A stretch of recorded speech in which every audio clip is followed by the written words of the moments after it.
이 시간은 우리 하나님 나라, 이제 첫 번째 시간 됩니다. LTC 9번째 강의죠.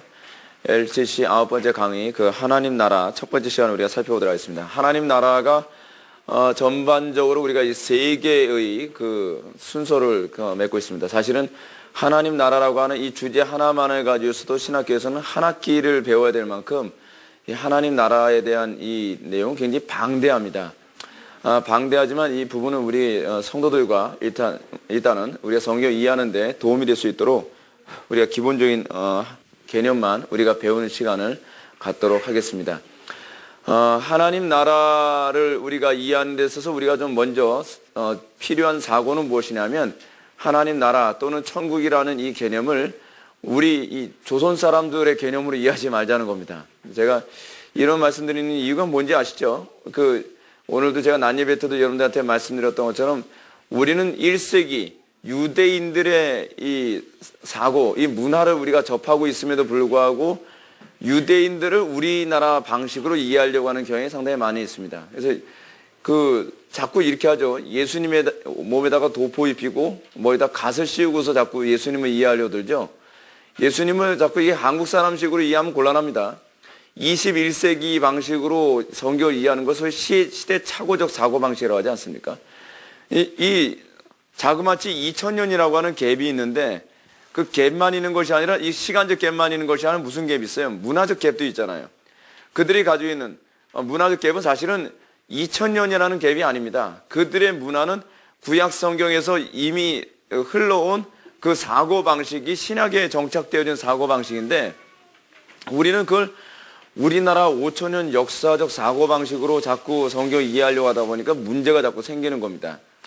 그러니까 여러분, 용어가 비슷하다고 해서, 용어가 같다고 해서 내용도 같은 건 아닙니다.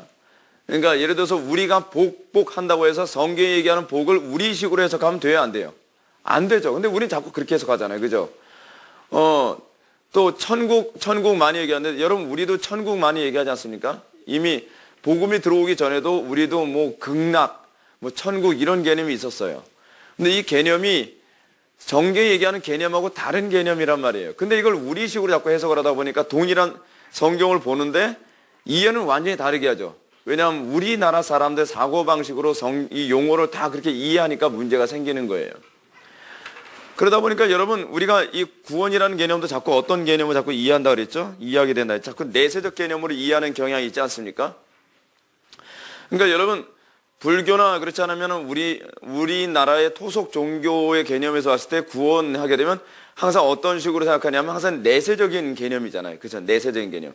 그래서 죽어서 어디 가는 거예요? 죽어서 천국 가는 거, 좀 천당 가는 거, 이 개념으로 이해한단 말이에요. 그러다 보니까 기독교 신앙은 자꾸 내세지향적인 종교로 자꾸 이렇게 이해하는 경향이 많이 있죠. 이방 종교가 내세지향적이지 않습니까? 이 땅에서 어떻게 살든 어떻게 해요? 잘해서 나중에 천당만 가면 그만이다. 그러니까 이 극단적인 두 개가 있어요. 이 땅에서 어떻게 살든 천당만 가면 된다 하게 되면은 어떤 종교가 되냐 하면 무율법주의적인 유형의 종교가 되는 거죠. 그죠? 그리고 또 하나 있어요. 정반대로 천국에 가기 위해서 이 땅에 뭐를 해야 된다? 수행을 많이 해야 된다. 그렇게 어디 간다? 극락 간다. 이 개념 뭐예요? 이게 불교적 개념이거든요. 불교적 개념. 근데 여러분, 오늘날 기독교가 이거 아니면 이거로 가는 경향이 많이 있죠. 이 땅에서 이 수행적 종교의 특징이 뭐냐면 이 땅에서 한번 다 제껴놓고 뭐만 해요? 천국만 바라보는 거예요. 내세만 바라보는 거예요. 그래서 여러분, 불교의 특징이 뭡니까? 그러니까 극락 왕생하기 위해서 이 사람들이 하는 게 뭐예요? 그 역시 이 땅에서 인연을 끊고, 그리고 이 땅에 살면 다 접고 어디로 들어가요? 예, 산에 올라가죠. 산에 올라가서 수행 쌓아서 어떻게 해요? 나중에 자기가 해탈 열반하는 데만 초점을 맞추죠. 그러면 가정은 어떻게 해요? 가정 내팽개쳐야죠. 사회 내팽개쳐야죠. 그냥 자기 천당 가는 거에만 관심을 갖는 거죠. 계속적으로 기독교 2000년 역사 안에서 계속 이게 반복되었어요. 이게요. 무율법주의로 뭐 믿기만 하면 천국 간다. 결국 천국만 가면 되는 거 아니냐? 그죠? 뭐로 가든 천국만 가면 된다.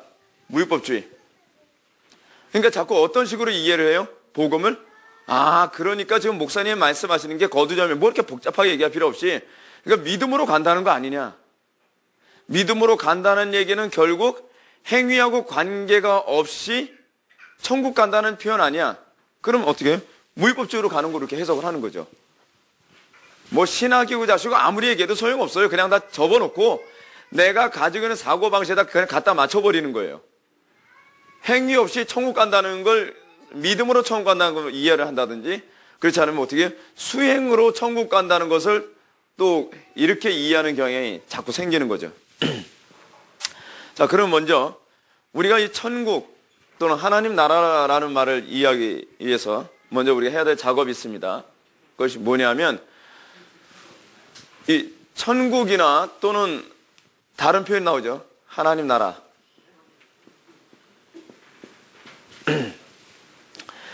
요거는 주로 어디서 많이 사용되죠? 누가복음에서 주로 많이 사용된 표현이고 이건 주로 어디에 해요? 마태복음에서 주로 많이 사용된 표현입니다. 그렇죠? 마태복음에서는 거의 하나님 나라라는 표현 거의 잘 안 써요. 주로 어떤 표현을 주로 쓰죠? 천국이라는 표현을 주로 많이 사용하죠. 천국이라는 표현을 많이 사용하는 이유가 있습니다. 유대인들은 하나님의 이름을 함부로 입에 거론하는 걸 좋아해요? 싫어해요? 싫어하죠. 그 이유가 어디 있어요? 십계명에 제 몇 계명 때문에 그래요? 제 4계명. 여호와 이름을 그 이름을 망령되이 일컫지 말라. 그래서 하나님의 이 망령되이 일컫지 말라라고 하는 말을 문자적으로 이해해가지고 그 거룩하신 하나님 아버지 이름을 함부로 입에 올리면 안 된다. 그래서 유대인들은 그 히브리어 성경 읽다가 이런 글씨가 나오죠. 이거 뭐예요? 이걸 그 유대인들은 굳이 부른다면 요때 바브에 이렇게 스페링만 불러요. 그 이걸 우리는 어떻게 불러요? 감히 어떻게 부르냐면 여호와라고 부르죠. 그래서 여러분들 그 킹제임스 버전인가요? 킹제임스 버전 보게 되면은 이렇게 돼 있죠. YHT. 이게 YHWH라고 하는 이게 바로 요거를 영어로 음역하게 되면 YHWH가 되거든요. 근데 요거는 이제 우리는 주로 여호와라고 부르죠. 그러니까 유대인들이 우리가 성경을 읽다가 여호와 또는 엘로힘 이 소리 붙이면 막 죽이려고 들죠. 감히 이방인들이 어찌 여호와 이름을 함부로 입에다 올리냐. 그래서 유대인들은 아버지 이름 함부로 부르지 뭐. 그러니까 어떤 면에서 우리나라하고 좀 문화가 좀 비슷하죠. 미국 같은 문화 어떻게 해요? 뭐 삼촌이든 뭐든 뭐 이름 그냥 막 부르잖아요. 선생님도 뭐 선생님 좀 친해지면 야 그냥 존이라고 불러 존. 그러면 선생님한테 어때 뭐 존 막 어디 존이에요, 그죠? 우리나라에서 만약에 이름 함부로 불렀다가는 이거는 완전히 다시는 얼굴 안 볼 관계 되는 거죠. 근데 유대인들이 이런 문화예요. 이름 함부로 부르는 건 예의에 어긋난다. 그래서 유대인들이 히브리어로 요때 바브에가 딱 나오면 하늘을 우러러보고 그래서 이제 그 성경을 주로 이렇게 옛날에 베껴 쓰지 않습니까? 그거 주로 한 사람이 서기관들이 하는 일이었잖아요. 성경을 계속 베껴 써요. 그래서 사본이 남은 거거든요. 베꼈을 때 요 글자 딱 나오면 잠깐 목욕제기하고 그 붓을 깨끗이 씻고 그 다음에 다시 딱 잉크를 묻혀서 요때 바브에를 딱 쓰는 거예요. 지금 만약에 한다면 이거로 쓰면 안 돼요. 새로운 그 보드마크 가져와. 잠깐 기다려. 저 목욕 좀 하고 나서 딱 쓰는 거예요. 그 사람들 그 정도로 그 사람들은요 여호와 이름을 함부로 거론하는 걸 굉장히 잘못됐다라고 생각하죠. 그래서 유대인들은 이거 어떻게 읽는지 몰라요. 이거 어떻게 읽는지 모른다는 이유를 알겠죠. 자음으로만 기록되어 있어서 자기네들도 안 부르면은 그러니까 계속 말로 구전돼서 이게 전해지지 않으면 이거 어떻게 읽는지 모르는 거예요. 여러분 이거 가지고서 발음 됩니까? YHWH 이거 발음 안 되잖아요. 그러다 보니까 유대인들이 이걸 발음을 안 해서 이게 어떻게 발음하는지를 알 수가 없어가지고 지금도 우리도 여호와라고 발음하는데 여호와라고 하는 발음이 틀렸다라고 하는 주장이 굉장히 설득력 있게 먹혀 들어가요. 그래서 주로 야훼라고 주로 발음을 하는 게 옳다 이제 그렇게 보거든요. 근데 어떤 발음이 옳은지는 가봐야 알아요. 하나님 앞에요.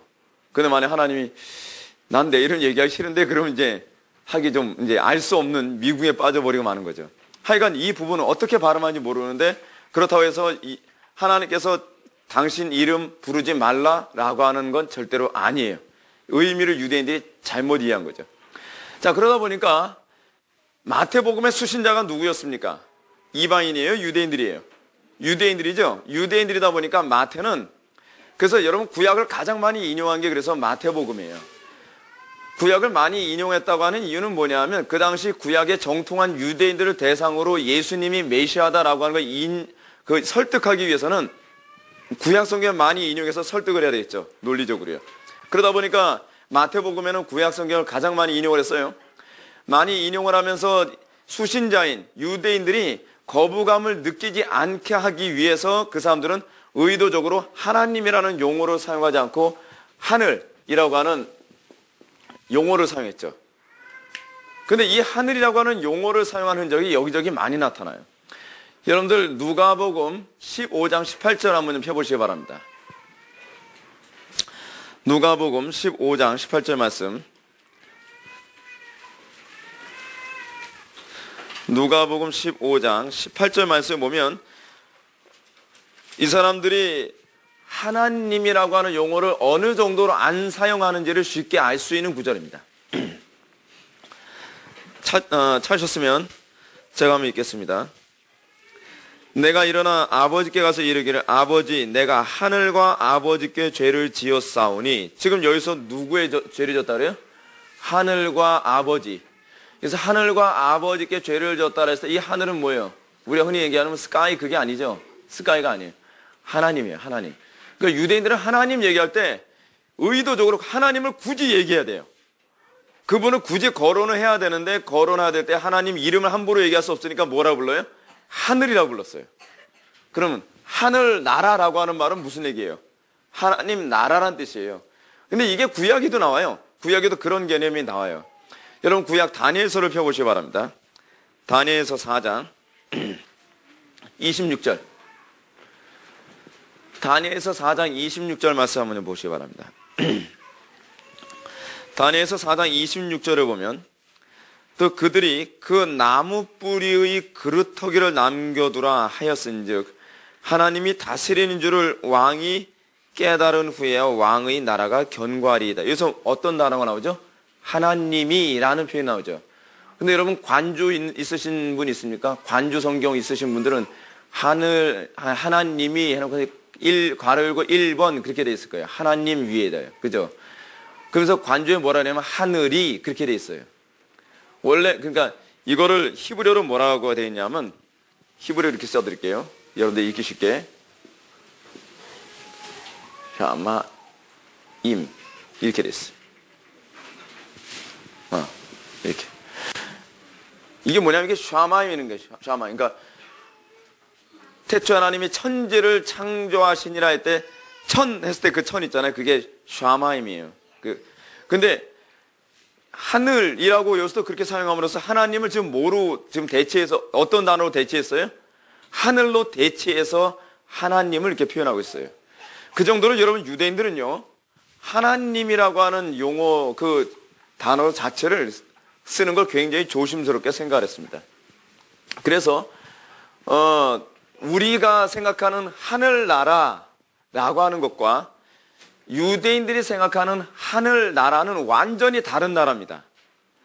유대인들이 생각하는 하늘나라에 관해서 좀 더 한번 좀 얘기해 들어봅시다.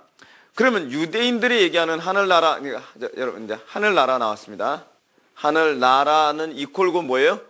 하나님 나라라 했죠. 유대인들이 생각하는 하나님의 나라는, 그리고 히브리인들은 어떻게 이해하는 하나님 나라냐? 유대인들이 소위 하나님 나라, 구약에서 이제 하나님 나라라고 하는 머리를 딱 떠오르게 되면 어떠냐면 이스라엘이에요. 이스라엘 왕국. 이스라엘 왕국이 왜 하나님 나라냐면 이스라엘은 뭐로 통치하죠? 율법으로. 율법으로 누가? 하나님께서 직접 통치하는 나라예요. 그래서 이스라엘은 하나님 나라가 도래한다라고 한다면 어떤 개념으로 그 사람들은 이해를 했냐면 하나님께서 항상 이스라엘을 통치하시는 방식이 있죠. 하나님께서 율법을 가지고 누구를 통해요? 왕을 통해. 그렇죠? 율법을 가지고 왕을 통해 이스라엘을 다스리는 것이 그게 하나님 나라거든요. 그러면 하나님 나라가 도래한다 그러면 도래하는데 전제가 있죠. 누가 와야 돼요?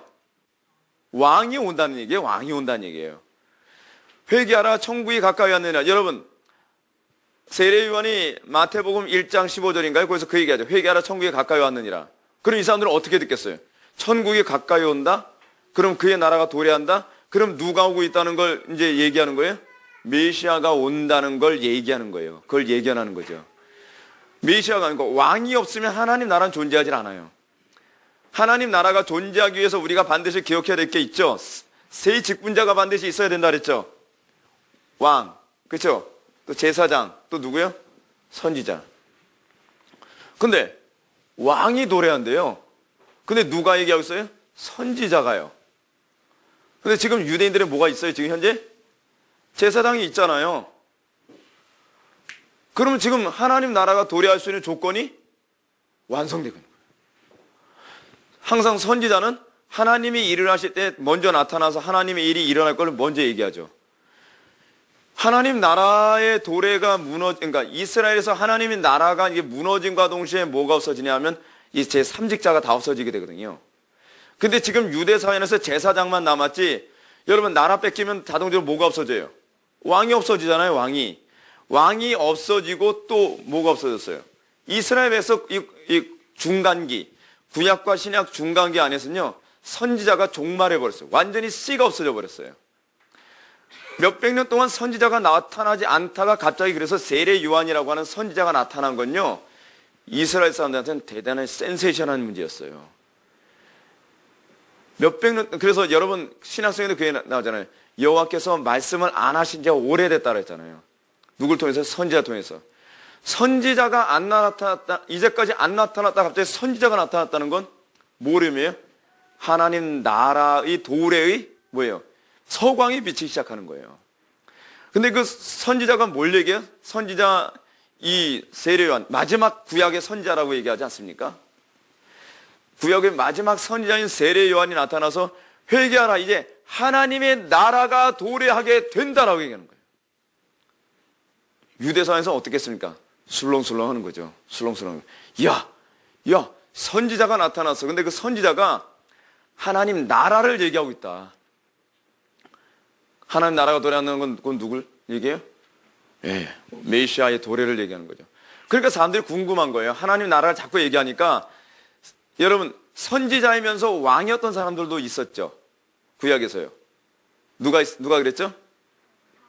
그래서 다윗이죠. 다윗은 왕이면서 선지자였잖아요. 그러니까 이 세례 요한한테 묻는 거예요. 그러면 네가 그 메시아냐? 라고 하는 거예요. 무슨 얘기예요? 그럼 네가 선지자면서 그러면 네가 이 나라를 왕으로 통치할 존재냐? 그거 물어보는 거였거든요. 그런데 나는 아니다. 이제 장차 올 사람이 있는데 나는 그 사람의 신들매를, 그러니까 신발끈도 내가 묶을 만한 능력이 못 된다. 그러면서 예수님이 나타나니까 그분이 메시아라고 증거함으로써 드디어 이스라엘에 하나님 나라가 도래할 수 있는 세 가지 조건이 완성된 거예요. 자, 세 가지 조건이 완성되니까 마태복음 5장에서 무슨 얘기가 나타나요? 여러분, 나라가 구성되어 주려면 왕만 있으면 돼요, 안 돼요? 안 되죠. 뭐가 있어야 돼요? 백성이 있어야 될 게 아니에요, 백성이. 그러니까 예수님께서 하시는 일이 뭐예요? 백성 모으는 작업을 하시는 거예요. 그의 백성을 모으는 작업. 근데 그의 백성을 모으는 작업이 어떻게 하냐? 구약시대와 똑같죠. 아브라함은 하나님께서 어떻게 해요? 그러니까 이스라엘이라고 하는 한 나라를 만들기 위해서 하나님께서 누구를 선택해요? 우상숭배의 그 도시에서요? 아브라함을 일방적으로 선택하시잖아요.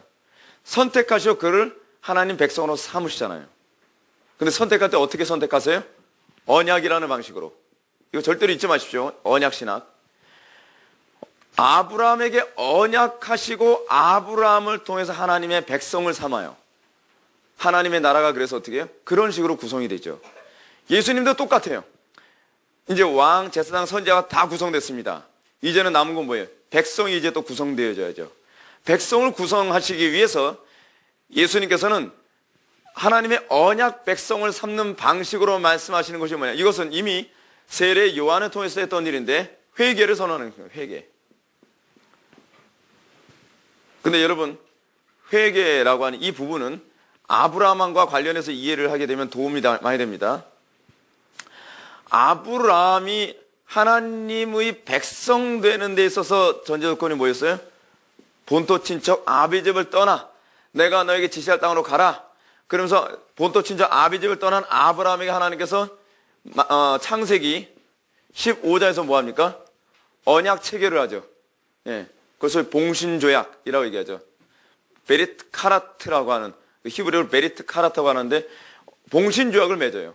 언약을 맺음으로써 아브라함과 비롯한 그의 너의 모든 자손들을 내 백성 되게 하겠다. 근데 하나님께서 뭐라 해요? 이제 새롭게 창조되어진 이 새 이스라엘도 누구로부터 나온 백성이에요? 아브라함으로부터 나온 새 백성이에요. 근데 아브라함으로부터 나온 과거의 새 백성은 어떤 사람이냐? 육적 이스라엘이에요. 그들은 언약과 아무 관계가 없어요. 그들은요. 하나님께서는 아브라함과 언약을 맺으면서 너와 같은 믿음의 계보. 여러분, 이 믿음의 계보 때문에 마태복음에서 자꾸 처음에 뭐부터 나와요? 족보가 나오는 거예요. 족보가. 왜 족보가 나오냐? 육적 이스라엘이 참 이스라엘이 아니라 믿음의 계보가 참 이스라엘이다라고 하는 그 사실을 유대인들에게 설득해야 될 필요성이 있었던 거예요. 그래서 아브라함과 같은 믿음의 계보로서의 하나님의 백성이 형성되어지죠. 그죠? 아브라함의 계보로서의 이 백성이 형성되어짐으로써 그들은, 이 하나님의 백성은 어떤 사람이냐? 아브라함처럼 본토 친척 아비집을 떠난 사람들인데 그들은 떠나서 어떻게 해요? 하나님과 언약을 맺은 존재로서 나타난다는 거예요. 근데 어떤 언약이에요? 봉신조약과 같은 언약을 맺는 거죠. 봉신조약이 뭐예요? 일단은 우리가 하나님과 맺은 언약 앞에서 하나님이 나를 백성을 삼아주시고, 그래서 하나님의 언약에 하나님의 심판 가운데 떨어진다고 하는 개념이거든요. 자, 근데 뭐 그 부분 창세까지 다 얘기하려면 시간이 너무 없으니까 넘어가서 회개를 통해서 언약 백성이 되어지고 난 이들이 이 하나님의 백성의 정체성이 그래서 나오는 거예요. 그래서 마태복음 5장에 가게 되면 마태복음 5장, 유명한 마태복음 5, 6, 7장이 뭐예요? 산상수훈이죠. 산상수훈. 그래서 하나님께서는 회개하라, 천국이 가까이 왔느니라. 회개야말로 뭘 얘기하는 거예요? 하나님의 백성 삼는 가장 유일한 길이거든요. 회개하지 않고서 하나님 나라 백성 될 수 있어요, 없어요? 없어요. 여러분들이 아브라함의 자손이, 육적 자손이 하나님의 언약 백성이 아니라고 얘기했던 것처럼 여러분들이 하나님의 언약의 백성이 되려면 어떻게 돼야 돼요?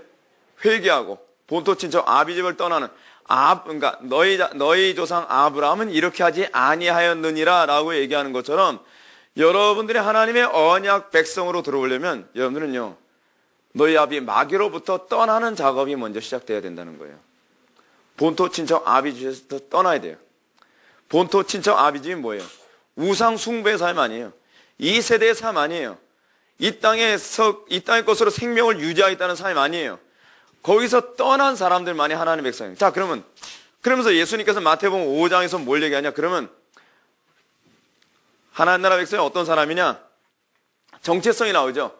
하나님 나라 백성의 정체성이 마태복음 5장에서 뭐예요? 팔복으로 나오지 않습니까? 팔복. 심령이 가난해야 돼요. 여기 하나님의 백성이, 내가 하나님의 백성이라는 걸 그 표징을 뭐로 찾아요? 구약시대는 뭐로 그 표징을 찾았어요? 할례로 찾았죠. 구약시대는요. 그리고 또 뭐로 찾았어요? 안식일 준수로 찾았어요.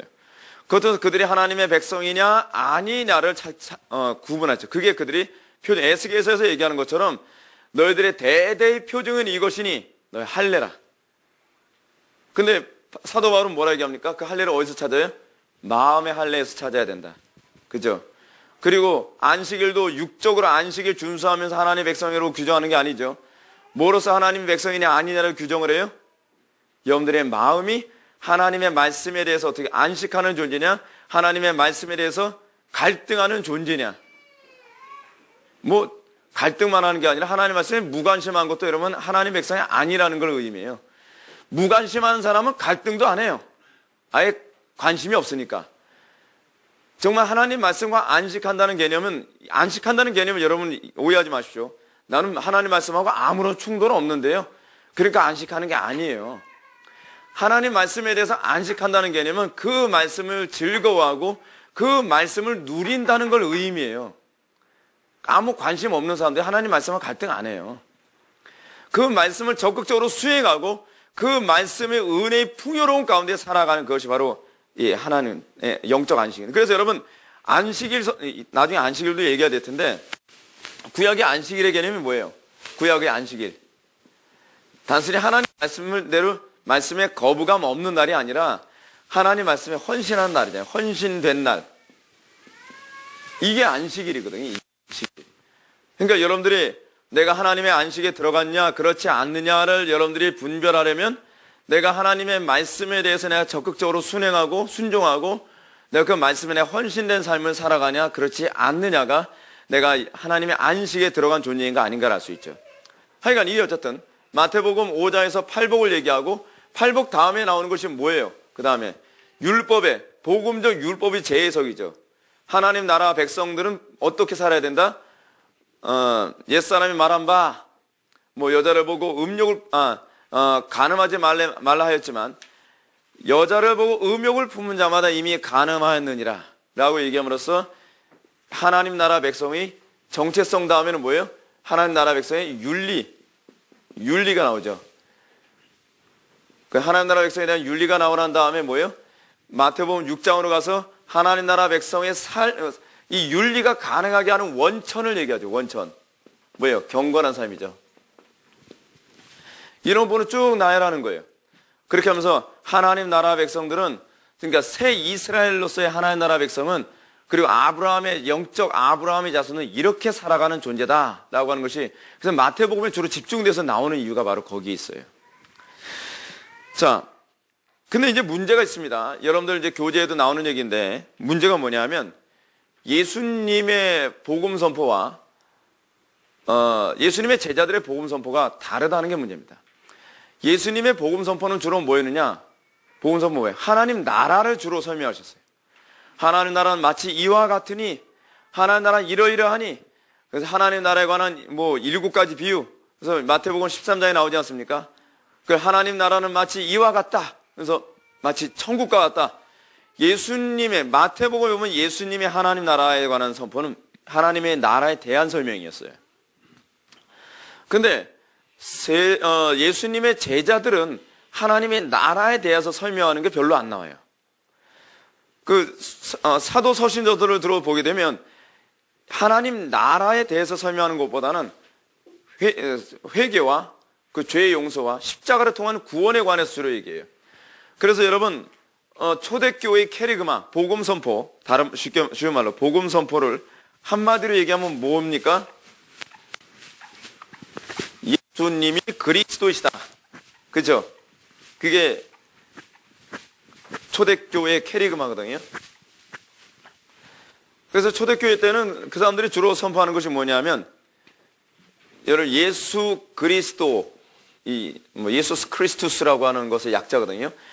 예수 그리스도라고 하는 이 말은 줄인 거예요. 캐리그마를 줄인 거예요. 복음 선포를 줄인 거예요. 뭐예요? 예수님이 메시아이시다 라고 하는 거거든요. 자, 그렇게 되면 이제 중요한 얘기가 됩니다. 하나님 나라 백성이 되려면 어떻게 해야 되느냐? 이제 하나님 나라라고 하는 그림을 그렸습니다. 하나님 나라의 구성 요소, 하나님 나라가 반드시 이루어지려면 반드시 세 직분자가 존재해야 된다 그랬죠? 이거 하나님 나라에서 반드시 필연적으로 있어야 돼요. 이거 없으면 하나님 나라가 구성이 안 돼요. 왕, 제사장, 선지자가 반드시 있어야 돼요. 그리고 신기한 게 뭐냐 하면 왕, 제사장, 선지자 있고 그리고 구약시대 때는 어떻게 해요? 요거 따로 있고 삼직자 따로 있고 백성이 따로 있었죠. 그죠? 그리고 이 삼직자들은 구약시대 때는 어떻게 했어요? 영원하지가 않아요. 불안정한 존재들이었단 말이에요. 불안정적일 뿐만 아니라 불완전한 존재였어요.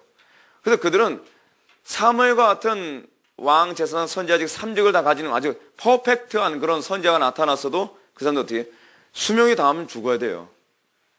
근데 신약 시대에서의 하나님 나라는 이게요 다 하나예요.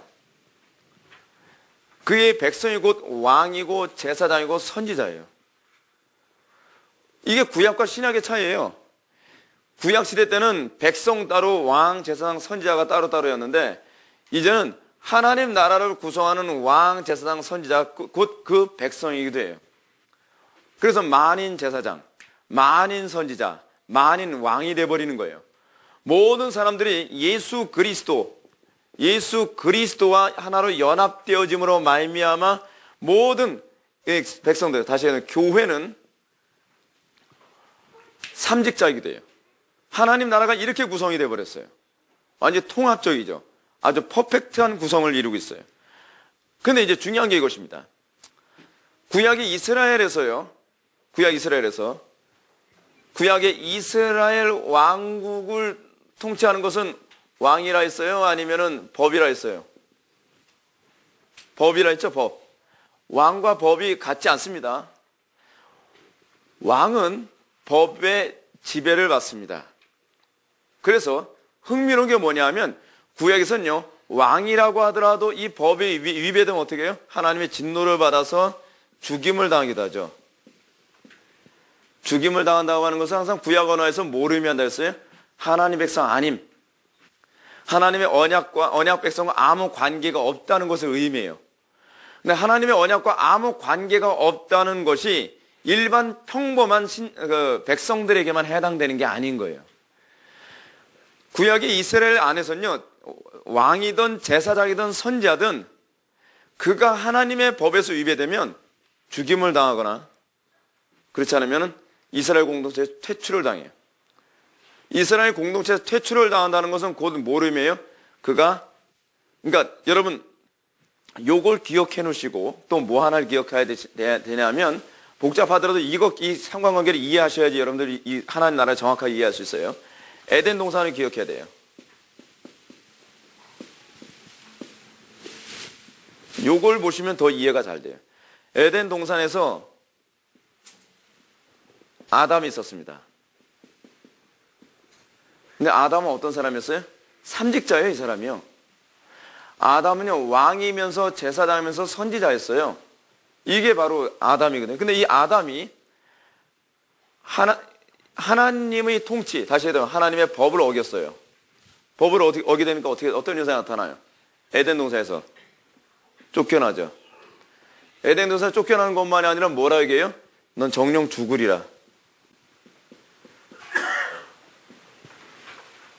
이게 하나님 나라 특징이에요. 하나님 나라 안에서는요, 왕이라도 하나님의 법에 복종 안 하면 그 나라에서 쫓겨나요.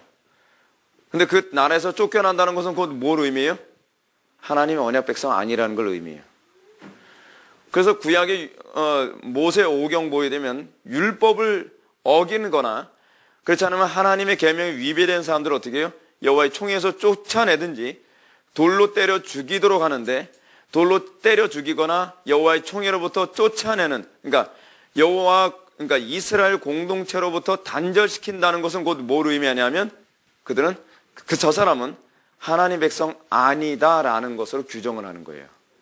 그걸 그런 식으로 표현하는 거죠. 그러니까 구약시대의 개념으로 본다면요, 여러분 예수님이 그리스도시다라고 인정을 하게 되면은 이 요한복음에서도 어떤 현상이 나타난다 했습니까?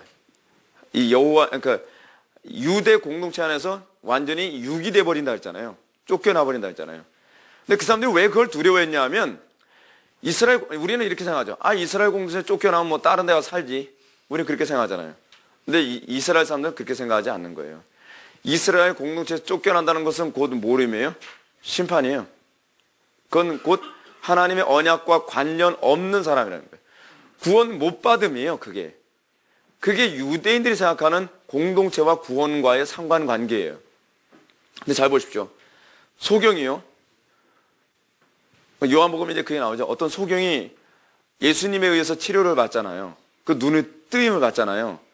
눈뜨임 받고 나서 그게 이제 문제가 안식일날 눈뜨게 되어진 이 문제 때문에 유대 회당의 바리새인들 서기관들 같은 종교 지도자한테 끌려가지고서 막 신문을 받지 않습니까? 신문을 받는데 이 사람이 뭐라고 얘기해요? 그러니까 이 사람이 어머니한테 그러죠. 내 아들이 예수라는 사람에 의해서 눈을 떴다 그러는데 사실이냐? 라고 물으니까 그 어머니가 뭐라 얘기합니까? 내 아들 다 컸는데요. 내 아들한테 물어보시죠. 저는 얘기할 의향이 없습니다. 그 이유는 뭐라고 얘기했어요? 이는 그들이 예수가 그리스도라고 인정하게 되면 출회당함이라. 출회당한다는 건 그건 뭘 의미해요? 구원을 못 받음이에요. 그들의 개념에서. 그러니까 우리식으로 얘기한다면 그런 거예요. 근데 놀라운 게 뭐냐면 단순히 유대 공동체 안에서 쫓겨나가는 왕따 되는 그런 문제가 아니라 실제로 그들은 구원과 직결된 문제라고 생각했음에도 불구하고 안식일날 눈 고침 받은 그 사람이 뭐래요? 예수님이 메시아다라고 하는 걸 인정을 하죠. 보통 신앙이 아닌 거예요. 대단한 거예요. 이게 대단한 문제인 거예요. 그 자꾸 우리 식으로 해석하면 곤란하다 그랬잖아요. 곤란하다 그랬잖아요. 아니 나도 하겠네 뭐. 우리는 그렇게 생각하고 싶잖아요.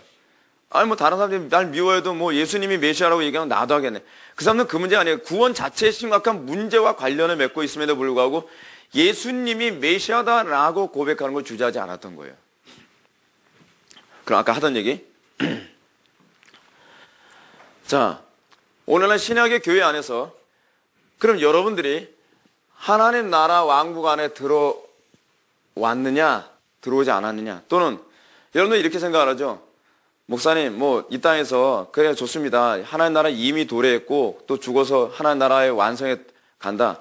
저는 이 땅에서요, 그냥 하나님 나라의 도래 없이 살아도 그 좋으니까 하나님 나라는 뭐 성령 안에서 의와 평강 희락 뭐 다 좋은데 이거 저거 다 필요 없고 저 예수 믿거든요.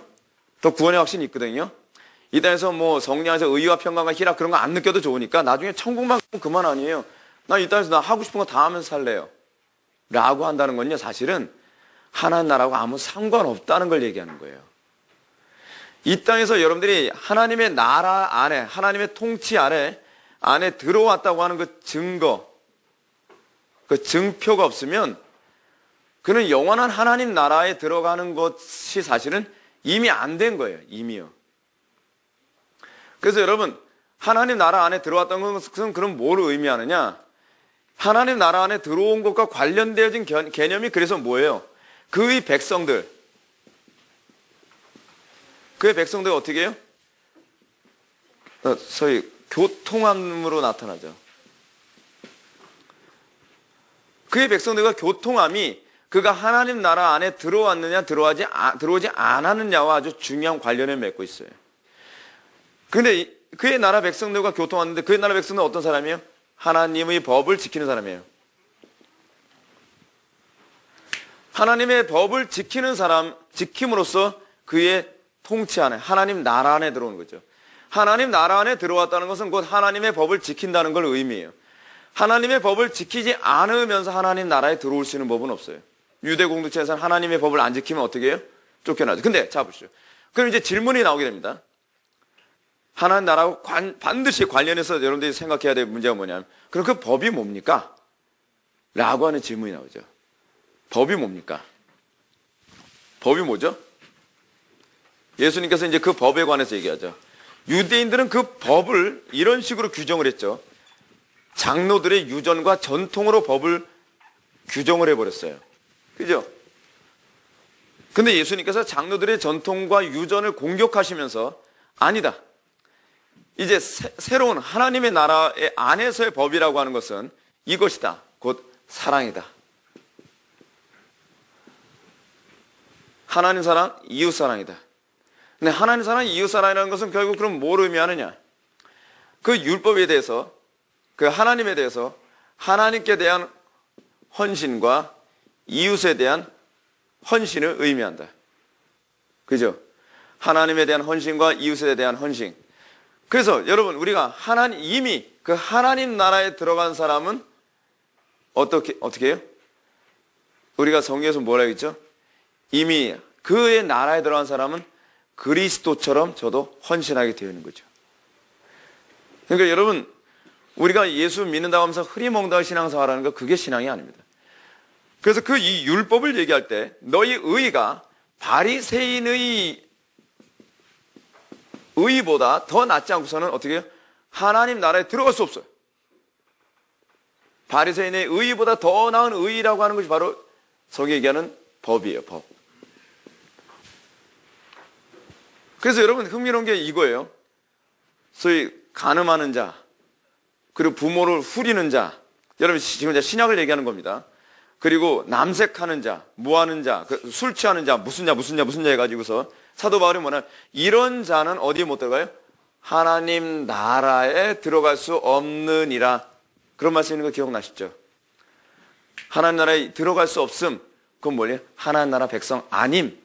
하나님 언약과 아무 관계 없음. 그 얘기는 행위 때문에 들어가지 못한다는 얘기 아닙니다.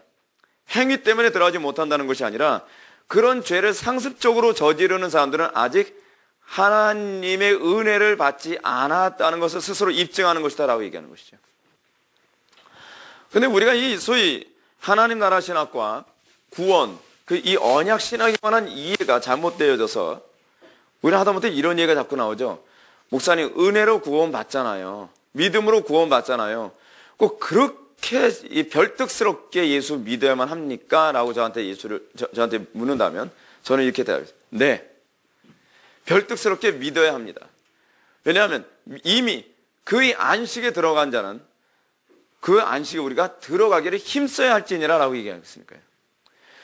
그의 안식에 들어가기 힘쓰라 라고 하는 이 표현이 구약 레위기에서 어떤 의미예요? 자기를 포기하는 거죠. 저가 자기를 쉬신 같이 너희도 자기를 쉬어야 하느니라 라고 하는 거죠. 히브리서 4장의 얘기입니다. 자기를 쉬움으로써 우리가 어떻게 했어? 히브리서 기자 틀림없이 얘기하죠. 그의 안식에 들어가기를 뭐 하라고요? 힘쓰라는 거예요. 안식. 여러분 안식은 뭐와 동의해요? 하나님 나라하고도 동의해요.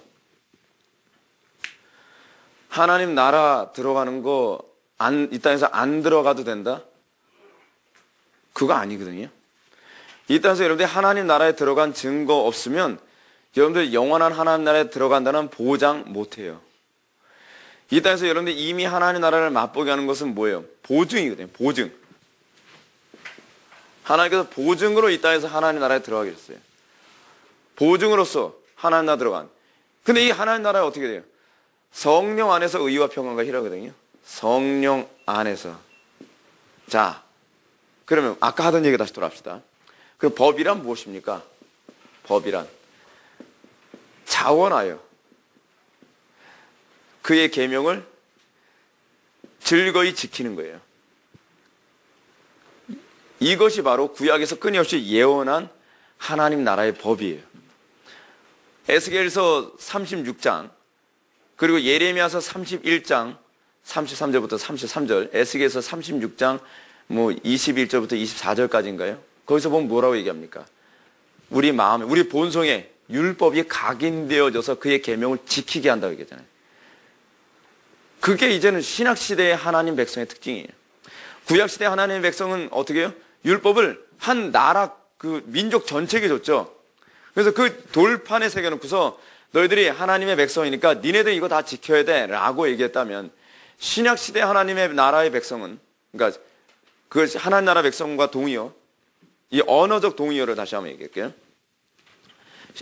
신약에서 하나님 나라라고 한다면 이 백성과 하나님 나라와 동의어는 뭐냐면 새 이스라엘이거든요. 새 이스라엘.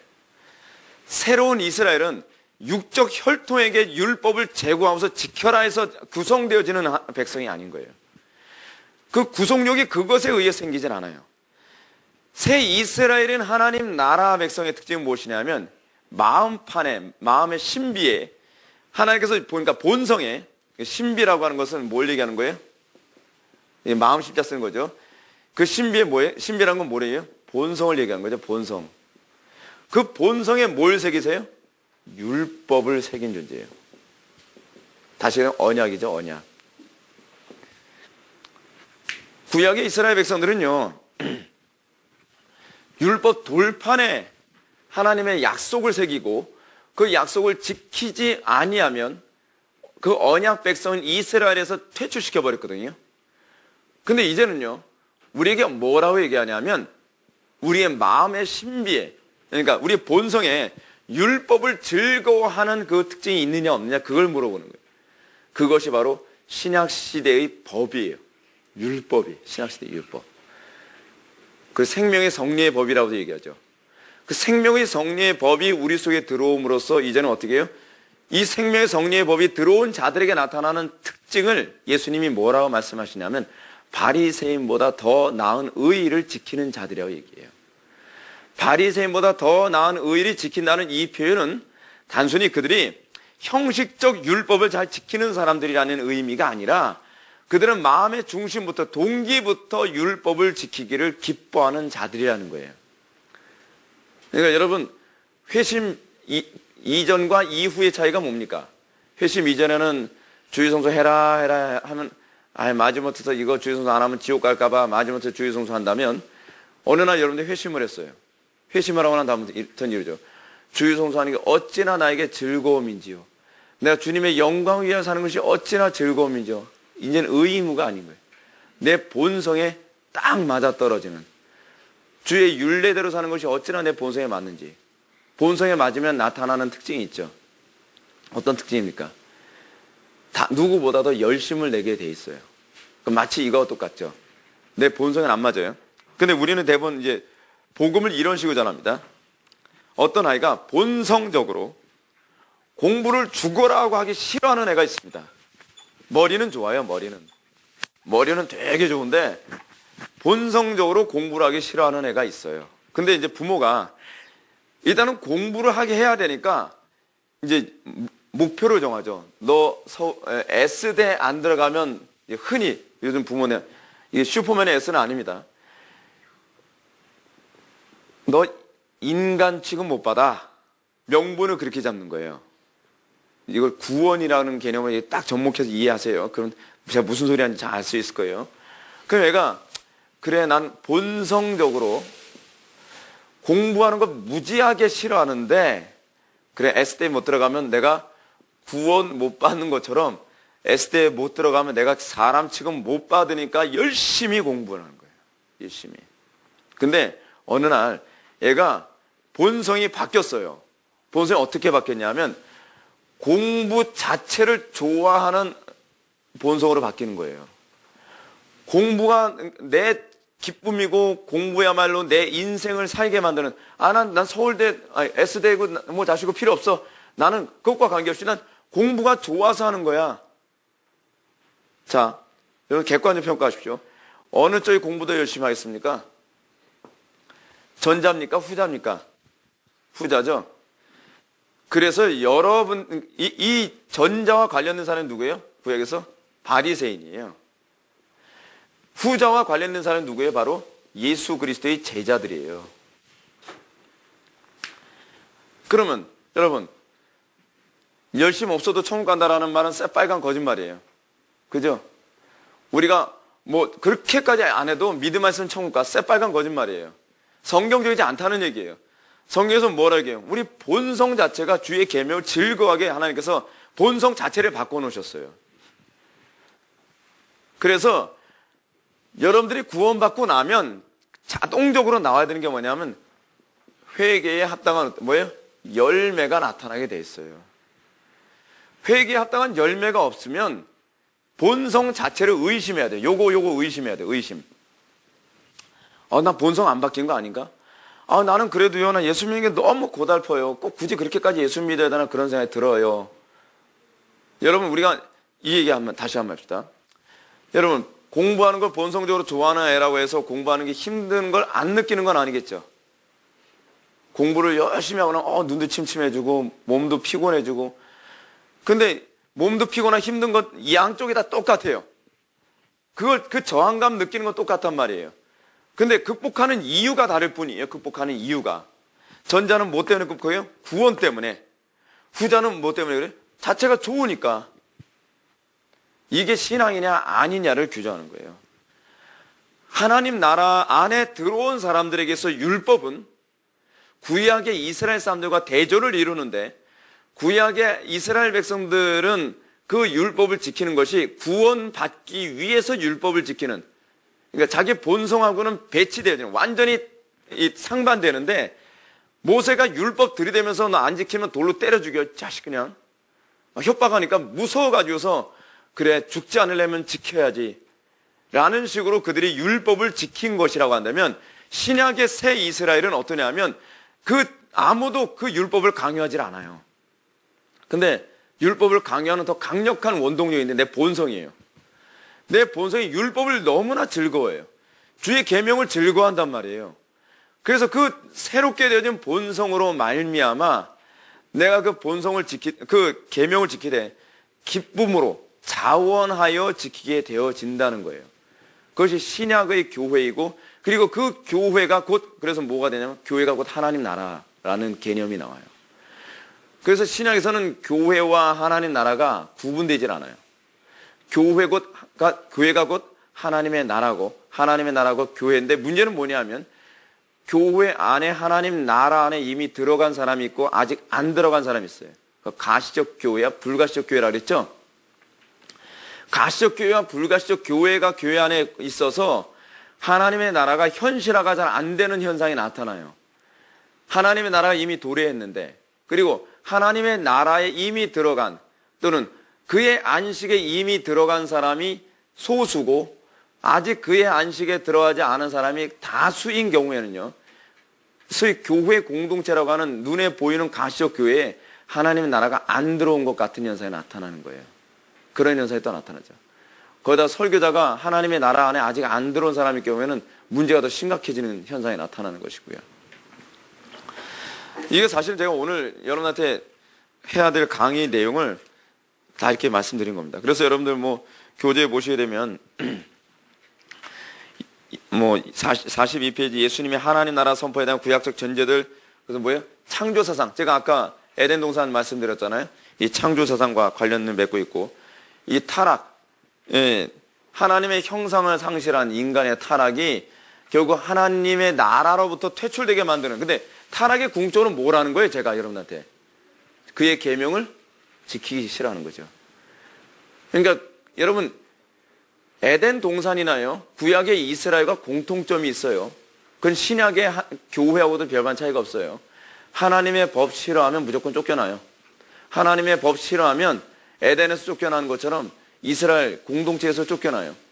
그리고 신약 시대에서도 어때요? 하나님 나라를 기뻐하지 않는다면 그건 아직 하나님 나라에 안 들어온 사람인 거예요. 그런 식으로 규정을 하죠. 그런데 그것을 교회에서는 신약 시대에서는 권징이라는 방법으로 표출을 하는데 교회에서 하나님의 법을 지키기를 끝까지 거절하고 그래서 하나님의 법과 어떤 대립을 이루는 사람도 있잖아요. 성경이 이렇게 얘기하는데 그 사람이 굴복을 안 해요. 여러분 우리 거듭난 하나님의 백성들도 죄를 범합니까? 안 범합니까? 범하죠. 근데 범하는데 차이가 하나 있어요. 어떤 사람은 끝까지 자기 죄를 인정하지 않고 끊임없이 교회와 갈등해서 어떻게 해요? 그래서 출교명을 받게 되죠. 그러니까 그러니까 초대교회 같은 경우에는 저 사람 출교라고 했을 때는 이런 의미를 담고 있는 거예요. 저 사람 표면적으로는 하나님의 백성처럼 보이지만 하나님 백성 아니야 라고 하는 것을 가시적으로 나타내고자 하는 그런 의도가 거기 깔려 있는 거예요. 그래서 그들을 구약적 개념과 아주 비슷한 개념이에요. 그들로 하여금 초대교회 그 공동체로부터 출교를 시킴으로써 나 구원받은 사람 아니구나.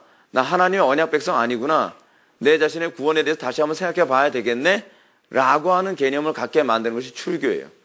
그러니까 여러분들 오해하지 말아야 되는 게 뭐냐면 출교를 시켰으니까 저 사람은 완전히 끝난 사람이 아니에요. 그렇게 얘기하면 곤란해요.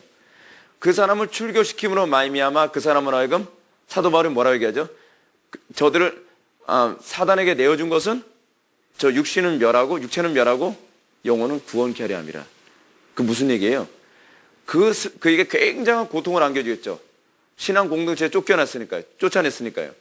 근데 그로 하여금 자기의 영혼의 문제에 대해서 되짚어보고 고민해서 다시 신앙 공동체 안에 들어올 수 있는, 회개할 수 있는 기회를 제공한다는 의미를 가지고 있는 거예요. 그러니까 교회 안에서 일어나는 권징을 자꾸 형벌의 개념으로 이해하면 곤란합니다. 형벌의 개념이 아니에요. 그들로 하여금 겸손케 하고 그들로 하나님의 은혜 아래 들어오게 만들기 위한 일종의 은혜 수단이게 돼요. 이게요. 이 개념을 여러분 잘 이해해야 돼요. 그래서 교회에서 권징한 데서 너무합니다. 너무 잔인하다. 어떤 사람 뭐 출교시킨다고 해서 저건 너무 잔인한 거 아닌가? 잔인한 게 아니에요. 그게 사랑인 거예요. 그래서 성경적으로 그 사람은 사랑하는 방법이고 그 영혼을 구하는 방법인 것이죠. 왜냐하면 사람 마음이 너무 강팍하기 때문에 그렇게까지 안 하면요, 자기 자신의 영혼의 문제를 뒤돌아보려 되질 않아요. 그래서 그렇습니다. 제가 구약의 언약 사상도 제가 여러분들한테 말씀드렸고, 그 마지막 종말 사상도 제가 말씀드린, 요 종말 사상 제가 좀 더 한번 설명할까요? 43페이지 종말 사상 보시겠습니다. 4번.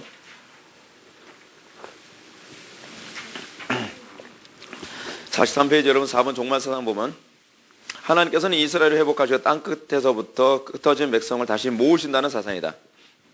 근데 여기서 흩어진 이스라엘 백성을 다시 모은다는 것은 사실은 육적 이스라엘을 말하는 것이 아니라 영적 이스라엘을 말하는 것이죠. 이 영적 이스라엘은 이방인과 유대인을 다 포함합니다. 그래서 창세기 22장 3절을 보면 아브라함을 통해서 큰 민족을 이루실 것을 예언으로 말씀하고 계시죠. 그래서 여러분, 신약에서 이 종말이라고 하는 표현 자꾸 나오죠. 종말에 뭐 이런 표현 나오죠.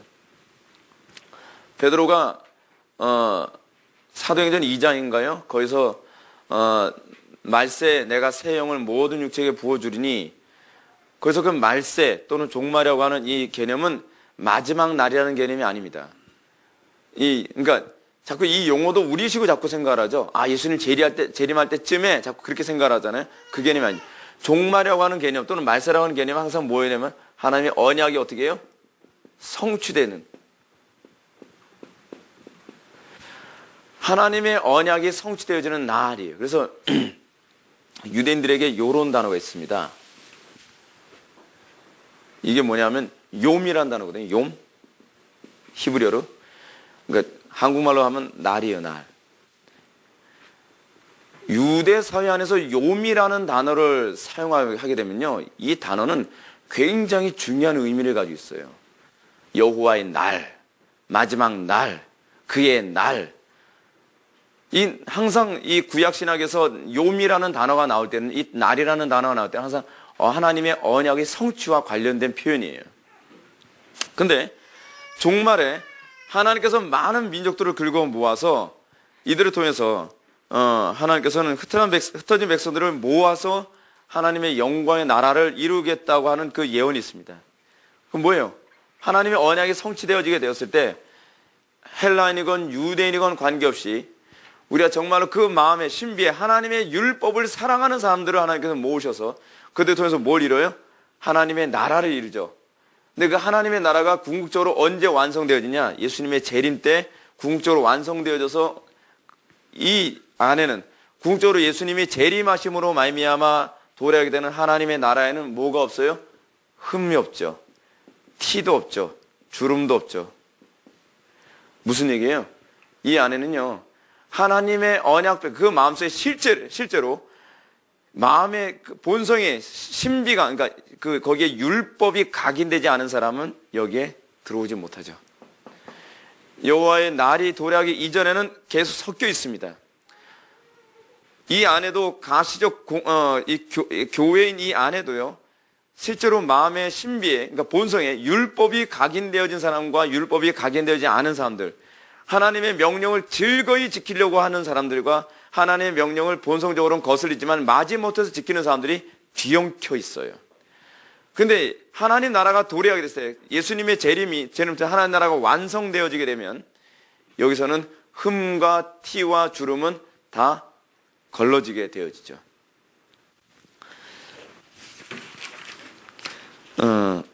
44페이지 요거 하나님 나라와 교회 요거만 우리가 말씀드리고 마치도록 하겠습니다. 1번 보게 되면 새로운 통치를 고백하는 공동체. 교회는 하나님 나라로서 교회는 어떤 존재인가? 여러분, 하나님 나라로서 교회는 예수님만이 우리의 유일한 구원자 되심을 고백하는 공동체입니다. 그러니까 여러분, 영접기도 하면 무조건 다 천국 보낸다 이런 식의 이 쌀티나는 얘기로 교회를 자꾸 망가뜨리면 안 돼요. 하나님의 나라라고 하는 이 개념을 우리가 이해해야 되면 하나님 나라의 그 구성 조건이 뭐라 했어요? 아까요 제가? 반드시 3직자가 있어야 된다 했죠. 자, 게알더스 보스가 한 말을 제가 들어보시기 바랍니다. 게알더스 보스는 굉장히 유명한 이 신학자거든요. 근데 게알더스 보스가 교회를 이렇게 얘기합니다. 교회는 예수님이 죽으심과 부활하심으로 메시아권을 갖게 되는, 무슨 권이요? 메시아권을 갖게 되는 새로운 단계의 결과로 생각되는 그의 나라의 형태이다. 교회가 뭐라고요? 메시아권을 소유하게 된 것이 바로 교회라는 거예요. 삼직이죠, 삼직. 메시아권이 뭐예요? 삼직이 아닙니까? 삼직. 그래서 신약시대의 하나님의 나라의 특징이 뭐예요? 그의 백성 이퀄 뭐예요? 곧 삼직자예요. 왕, 제사장, 선지자가 따로 없습니다. 모든 백성이 다 선지자고, 모든 백성이 다 어떻게 해요? 제사장이고, 모든 백성이 다 왕인 나라가 됩니다. 이 개념이 다 분산되어 있죠. 그래서 요한계시록에서 뭐라 해요? 1000년 동안 하나님의 백성은 뭐예요? 왕노릇하리라. 그 1000년이 언제예요? 예수님의 초림부터 재림까지 기간이죠. 그래서 예수님의 초림부터 재림까지 기간을 1000년이라고 하는 이유가 뭐냐면, 유대사에서 1000이라고 하는 개념은 뭐예요? 무한히 알 수 없는 어떤 기간을 의미하는 거거든요. 실제로 숫자적인 1000년을 얘기하는 게 아니에요. 그래서 왕노릇하리라 왕제에 관해서 얘기하고 있어요. 그리고 베드로전서에서도 보면 뭐라고 하니까, 너희는 택한 족속이요 왕 같은 나라에 그의 소유된 백성이니, 제사장 나라 라는 개념이 나오지 않습니까? 또 뭐라고 해요? 요엘서, 사도 베드로가 요엘서를 인용해서 뭐라 합니까? 마지막 때 모든 육체에게 성령이 부어지리니, 성령이 부어지면 어떤 현상이 나타난다고요? 다 선지자가 된다는 거예요. 선지자. 자녀들은 예언할 것이요, 아비들은 환상을 보고, 청년들은 꿈을 꾸리라. 모두가 다 선지자가 된다는 거예요. 삼직이 거의 다 나와 있어요. 그래서 신약시대는요, 삼직자들의 이 나라고, 그 하나님의 나라는 이제는 모든 삼직자들이 하나님께 죽도록 충성하며 모든 사람들이 주의 말씀을 대언하고, 여러분 구약에서 선지자들은 뭐 하는 사람이라고요? 예언하는 사람이 아니라 했죠. 앞날을 예견하는 사람이 아니라 했죠. 구약의 선지자들은 뭐예요? 하나님께 말씀을 받는 자들이에요. 하나님께 말씀을 받아서 말씀을 대언하는 자들이거든요. 신약의 모든 교회가 그렇게 될 거라는 거예요. 신약의 모든 교회는 하나님의 말씀을 대언하는 사람이에요. 대언한다는 얘기가 무슨 얘기예요? 하나님의 이 성경 말씀을 다른 사람들에게 증거해서 그들로 하여금 하나님의 나라로 초대하는, 모든 사람에게 전도자의 직무를 수행하게 되는 것이죠. 그리고 제사장, 뭐다 헌신한 그런 사람이 되는 것이죠. 그래서 이번 보게 되면 천국에 입성하는 교회라고 해서 19절은 예수를 그리스도로 고백하는 베드로에게 천국의 열쇠를 주어진다. 천국의 열쇠가 주어진다고 얘기합니다. 무슨 얘기예요? 천국의 열쇠가 주어지는 것. 그래서 이러한 예수님의 선언은 옛 아담이 에덴 동산에서 쫓겨난 사건과 대조를 이루죠. 여기서 한 가지 흥미로운 얘기를 한번 해드릴게요. 에덴 동산에서 아담과 하와가 쫓겨났습니다. 이 성경에 기가 막힌 논리적 구조를 가지고 있어요. 이 에덴 동산이에요. 에덴 동산에서 아담과 하와가 쫓겨났습니다. 쫓겨난 이유가 뭐예요? 그들은 하나님의 법에 대해서 어떻게 해요? 반역했죠. 반역하고 대신에 그들은 뭐예요? 사단의 법에 어떻게 해요? 복종합니다. 그리고 그들의 이 범죄의 결과는 뭐예요? 에덴 동산에서 완전히 퇴출되는 거죠. 그렇죠? 쫓겨나는 겁니다. 쫓겨나는데 쫓겨난 것으로 끝나는 것이 아니라 다시는 에덴 동산 들어오지 못하도록 뭘 걸어요?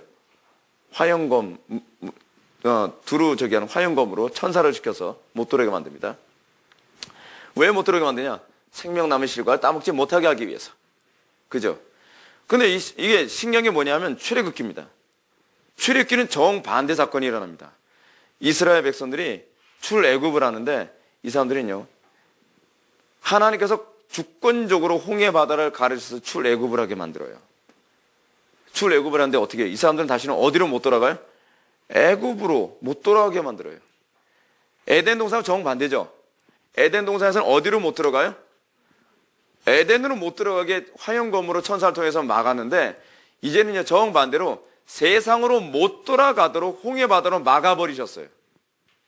이 에덴 동산과 출애굽기는 정반대의 모습을 보여주고 있습니다. 근데 중요한 게 뭐냐면 그렇게 하면서 이들이 어디를 향해서 가요? 가나안 땅. 가나안 땅은 다른 말로 약속의 땅이지. 약속이 중요한 의미입니다. 땅이 중요한 문제가 아니라 하나님과 약속한 것을 이제 성취하는 곳으로 갑니다. 그리고 가나안 땅은 무엇과 동의해요? 예수 그리스도와 동의하죠. 그렇죠? 그리고 뭐와 동의해요? 하나님 나라 또는 뭐와 동의해요? 성전. 뭐 이거와 다 동의하라고 하지 않았습니까? 이들은 결국 홍해바다 건너서 여기로 들어갑니다. 근데 홍해바다 건너서 여기로 가는 이들에게 요구되어지는 것이 뭐예요? 이제는 애굽의 뭐예요? 라이프스타일을 따르면 돼요, 안 돼요? 여기 아주 흥미로운 거예요. 그들이 과거에 에덴에서 쫓겨나야 된 이유가 뭐예요?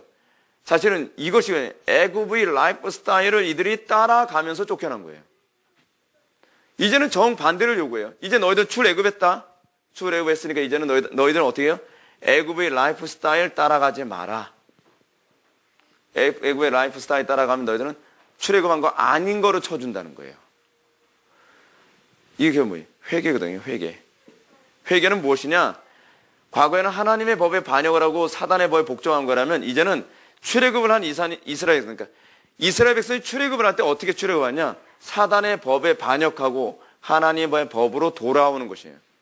그래서 히브리어로 슈브라는 말을 사용해요. 슈브가 이거던가? 그래서 이스라엘 백성들이 그렇게 하나님의 법에 반역했던 것과 정반대의 역과정을 받는 거예요. 우리 이제 사단의 법을 불복하고 이제 하나님의 법의 통치를 따름으로써 하나님 나라 들어가는 거예요.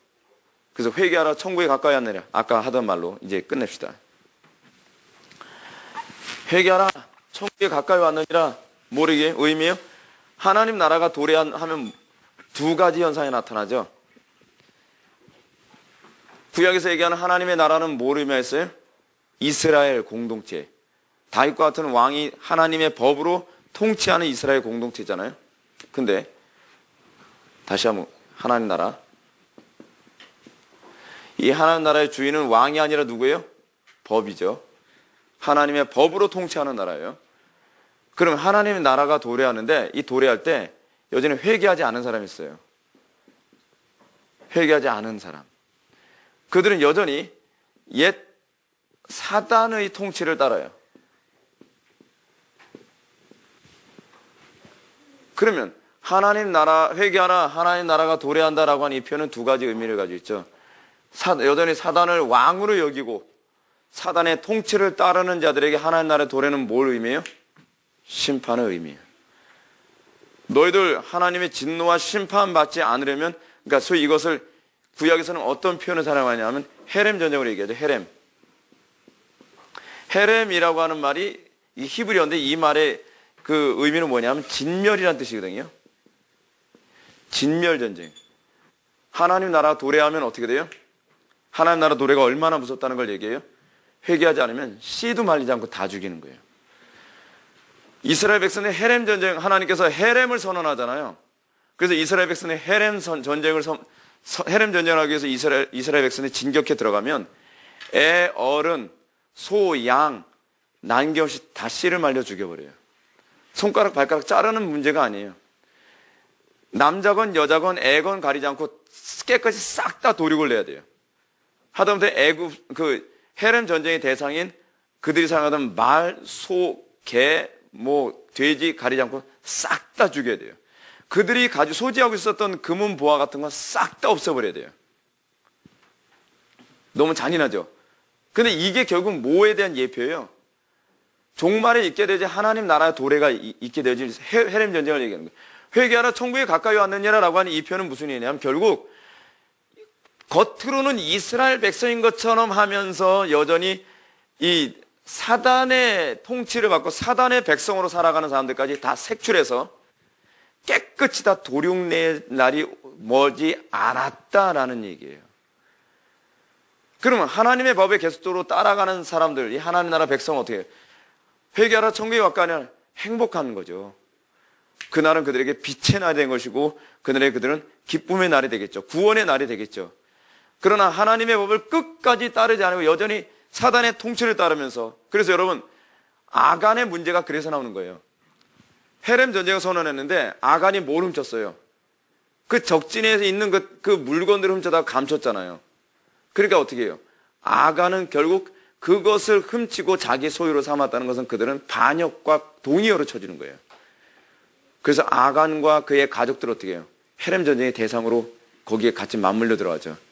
헤렘 전쟁이 끝난 것처럼 보이는데 그들이 회개하지 않고 그 헤렘 전쟁의 대상인 그 재물을 탐냄으로 말미암아 그 모든 가족들이 헤렘 전쟁의 대상이 돼서 싹 다 도륙되어지는 거예요. 종말에 있게 될 하나님 나라의 심판이 이런 거예요. 회개하라 천국이 가까이 왔느냐, 이게 곧 모름이에요. 이제 헤렘 전쟁이 곧 선포될 날이 온다. 빨리 회개하라. 빨리 회개하지 않으면 헤렘 전쟁 시작된다. 진멸 전쟁 시작된다. 씨도 말리지 않고 다 죽이게 된다는 거예요. 왜요? 영원한 하나님 나라에서는 뭐가 어떤 나라이기 때문에 그래요? 샬롬. 그것도 온전한 영원한 샬롬이 도래하는 나라가 되기 때문에 그래요. 영원한 샬롬이 도래하려면 어떻게 해야 돼요? 여기에 뭐가 없어야 돼요? 흠과 점과 주름과 티가 없어야 돼요. 흠과 점과 주름과 티라는 건 뭘 얘기해요? 여전히 하나님께 반역되어진 심성을 가진 존재들이 한 명도 남지 않아야 된다는 것이죠. 그래서 종말에 있게 되어질, 만세 지말에 있게 되어질 하나님 나라의 심판은 그렇게 우리들에게 주어져야 될 겁니다. 그래서 이 신약의 하나님 나라 백성들은 옛 아담의 삶이 아닌 마지막 아담이신 예수 그리스도의 삶을 따르는, 그것이 바로 율법으로 여겨지고, 그래서 마지막 아담이신 예수 그리스도와 연합한 삶을 살아가는 것이 바로 새로운 하나님 나라 백성, 새로운 이스라엘의 라이프 스타일이라고 우리들에게 선언하고 있는 것입니다. 다시 기도하시겠습니다. 사랑이 많으신 하나님 아버지, 오늘 이 시간 하나님 나라에 관한 첫 번째 시간을 우리가 살펴보았습니다. 아버지 하나님, 우리가 하나님 나라 구성원으로서의 그 증거를 우리가 날마다 확인할 수 있게 하여 주시고, 우리가 하나님 나라 구성원으로서의 그 증거를 우리가 끊임없이 우리가 누리며 살 수 있게 하여 주시오며, 이 땅에서 우리가 하나님 나라가 도래하기 위하여 끊임없이 헌신되어진 삶을 살게 하여 주시사, 우리가 하나님 나라와 관계없는 존재가 아니라 우리가 그 하나님 나라를 누리고 또한 그 하나님 나라의 도래를 위하여 헌신된 존재이며, 그래서 그 하나님 나라를 위해서 부름받은 존재임을 우리가 매 순간 확인할 수 있도록 은혜 베풀어 주옵소서.